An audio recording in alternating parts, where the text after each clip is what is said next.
대구 어린이 황산 테러 사건이 있습니다. 1999년에 당시 6살이었던 어린아이가 누군지 모르는 미상의 아저씨로부터 황산을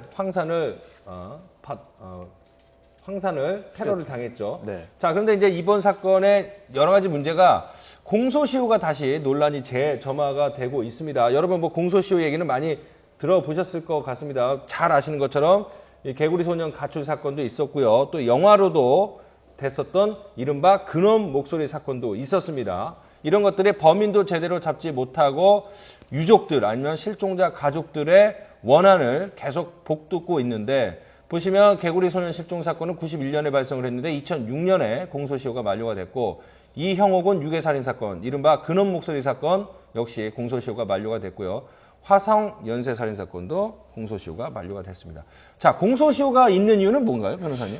공소시효는 이 법적 안정성 때문에 있는 겁니다. 왜냐하면은 뭐 영구 미제 사건을 무한정으로 놔둘 수 없기 때문에 네. 일정한 범죄에 대해서는 공소시효가 다 다릅니다. 네. 중한 범죄 같은 경우 공소시효가 길고 경한 범죄 같은 경우 공소시효가 적은데요. 네. 저는 이제 짧은데요. 저는 이제 안타까운 게 뭐냐면 네. 이렇게 중한 범죄라든지 살인자 같은 경우에 공소시효를 저는 폐지해야 된다고 주장합니다. 네. 외국 같은 경우에도 공소시효 폐지하는 범죄가 있거든요. 만약에 있습니까? 예, 있습니다. 개구리 소년 사건이라든지 황산 테러 사건이 만약에 공소시효 지났는데 범인이 잡혔다. 그럼 어떡할 겁니까? 처벌 못 합니다. 근데 왜 처벌을 안 합니까?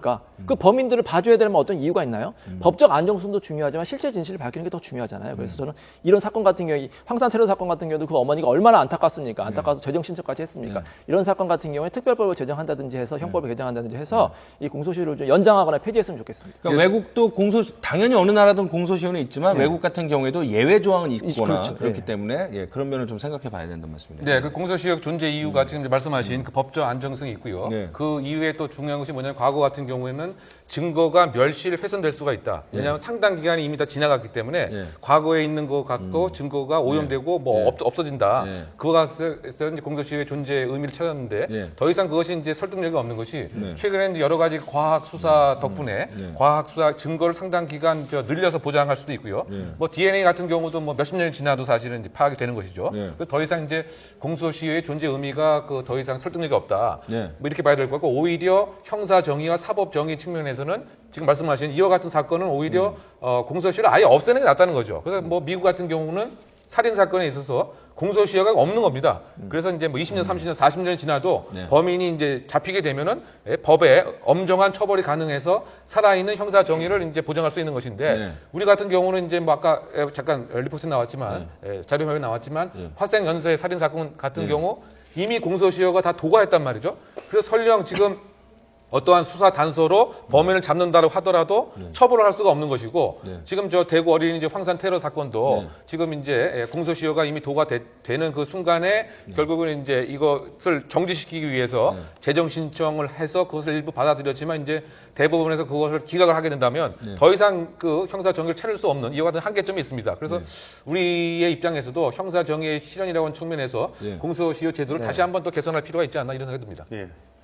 실제로 공소시효 때문에 오히려 사법 정의가 실현되지 못하고 있는 부분이 분명히 있습니다. 특히나 살인죄에 대해서는. 그러니까 이 살인죄에 준하는 부분에 대해서는 이미 타국에서도 공소시효를 없앤 그런 사례들이 계속 존재하고 있기 때문에 강력한 그런 사건들에 대한 공소시효는 빠른 시일 안에 재검토돼야 되지 않을까 자, 생각합니다. 공소시효 이렇게 보니까 패널 여러분들 다 의견이 일치되는 게, 살인 사건이든 강력 사건에 한해서는 예외가 필요하다고 함에도 불구하고 화성 연쇄 살인이 됐던 근엄 목소리 사건이든 예전에 있었을 때도 분명히 공소시효 논란이 있었거든요. 그런데도 왜 이렇게 보완이 안 되는 뭐 이유가 있을까요? 사실 이 법을 바꾸는 게 상당히 어렵거든요. 그리고 형사법을 바꾸는 것은 또 소급표 금지 원칙도 있고 여러 가지 또 피고인에게 불리하게 할 수 없기 때문에 상당히 까다롭습니다. 그리고 사실 아직까지도 우리 여론에서 좀 집중적으로 이거 부각을 시켜야 돼요. 사실 이 대구 뭐 황산 테러 사건이라든지 거기는 안타까움만 전했지 이 공소시효의 문제점에 대해서는 정확하게 지적을 못 하고 있거든요. 그러니까 사실 이번 기로 인해서 이번 사건부터 공소시효를 연장한다든지 폐지하는 것을 빨리 집중적으로 우리가 논의를 하고요. 이거 여론을 좀 활성화시킬 필요가 있습니다. 자, 지금 대구 황산 테러 사건 피해자 가족들이 몇 년 동안 저렇게 고생을 하시고, 또 여름철에도 이제 D-3, 공소시효가 D-3인데 아직까지도 다행히 이제 3일은 남았습니다. 사흘은 남았는데 이것을 조금 보류를 시킬 수 있는 방법이 있어서 그 방법을 이제는 고민을 하고 계시다고 하는데, 이 공소시효 문제는 다시 한번 이번 사건을 계기로 재검토하는 방안이 필요하지 않을까 이런 생각이 듭니다.